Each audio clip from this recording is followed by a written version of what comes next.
ደሃና አላችሁኝ አይደለም? በቃ ድህነቴን ላስተምበት። በቃ ተው። ኧረ እኔ እንደዛ አላልኩ። እዚህ እንግባ። የት? እዚህ ሌላ ቦታ ብንገባ ይሻላል። ለምን? ይሄ ቤት እኮ በጣም ጥሩ ነው። ነይ እዚህ እንግባ። ነይ።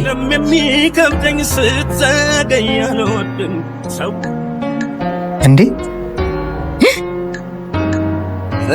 ነይ። መጣውሻ እንዴ? ለምን ትፈታተኝኛለሽ? እውነት ሽሜ ሆን ብዬ ያደረኩት ነገር አይደለም። ሆን ብለሽ ነው እንጂ ለምን አትይኝም? ህይወቴ ልኑርበት። ደሃና አላችሁኝ አይደለም? በቃ ድህነቴን ላስተምበት። በቃ ተው። ኧረ እኔ እንደዛ አላልኩ። አዎ ዳነ፣ ምን ታፈጣለህ? ያሊ ድሩሽ የነበረው ልጅ ነው። አዎ እና በቃ እሺ እንሂድ። ቆይ ድህነቴን ላስታም እያለ አይደለም? እናግዘው። እንዲያው ያለ ስሜ በልችን ያዛት አጥያና ክደሽ